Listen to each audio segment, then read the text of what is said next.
நீலா baby ஷாம்பில் ஏதாச்சும் பண்ணுங்க அக்கா. ஓகே பண்ணிடலாம். அந்த பாட்டில் தான் சொல்கிறாங்கன்னு நினைக்கிறேன். ஸோ அதுக்கு வந்துட்டு ஃபஸ்ட்டு அந்த ஷாம்பு பாட்டிலேருந்து எடுத்துகிட்டு மூடியை ரிமூவ் பண்ணிக்கிறேன். மேலே உள்ள ஸ்டிக்கரும் தேவையில்ல, ரிமூவ் பண்ணிக்கிறேன். நெக்ஸ்ட்டு மேலே மட்டும் நான் வந்துட்டு கட் பண்ணிக்க போகிறேன். ஸோ கட் பண்ணும்போது கேர்ஃபுல்லாக கட் பண்ணிக்கோங்க. ரீசெண்டாக கூட எனக்கு இந்த நைஃப் வந்து கொஞ்சம் கட் ஆயிடுச்சு. அதனால தான் கையில் பேண்டேஜ் போட்டிருந்தேன். நிறையா பேர் கூட கமெண்டில் கேட்டிருந்தீங்க. இப்போ அது ஓகே தான். ஸோ நைஃப் யூஸ் பண்ணுறதா இருந்தால் கேர்ஃபுல்லாக யூஸ் பண்ணிக்கோங்க.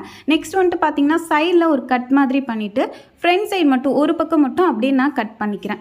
இந்த மாதிரி தான். ஸோ சேமான சைஸில் வர மாதிரி கட் பண்ணிக்கலாம். சின்ன சிசர் யூஸ் பண்ணி மேலே கொஞ்சம் இந்த வளைவாக கட் பண்ணிக்கிறேன். தென் இதுக்கு நான் பெயிண்ட் பண்ணிவிட்டு நல்லா காஞ்சதுக்கப்புறம் வார்னிஷ் அப்ளை பண்ணிக்கிறேன். பெயிண்ட் உறிஞ்சம் வராமல் இருக்கணுங்கிறதுக்காக. பெயிண்ட் பண்ணாமல் கூட இருக்கலாம். சும்மா ஸ்டிக்கர் மட்டும் ஒட்டி நெக்ஸ்ட் இதை அப்படியே வளைச்சி விட்டுக்கிறேன் மேலே உள்ளதை. அதுக்கப்புறம் கிளச் மேக்னெட் எடுத்து மேலே ஒரு ஹோல்ஸு கீழே ஹோல்ஸ் போட்டு மாட்டி விட்டுட்டு மேலே மேக்னெட் மாதிரி இருக்கிறதுக்காக ஹார்ட் ஒட்டிக்கிட்டு அதுக்கப்புறம் பீட்ஸில் இந்த மாதிரி கோத்து வச்சுருக்கேன். சைடில் ஒரு ஹோல்ஸ் போட்டு மாட்டி விட்டுக்கிறேன். இதை வந்து ஹெட்ஃபோன் கேரி பண்ணி கொண்டு போகிறதுக்கோ இல்லை மணி பவுச்சாவோ நீங்கள் யூஸ் பண்ணிக்கலாம். இந்த வீடியோ பிடிச்சிருந்துச்சுன்னா அப்படியே லைக் பண்ணிடுங்க.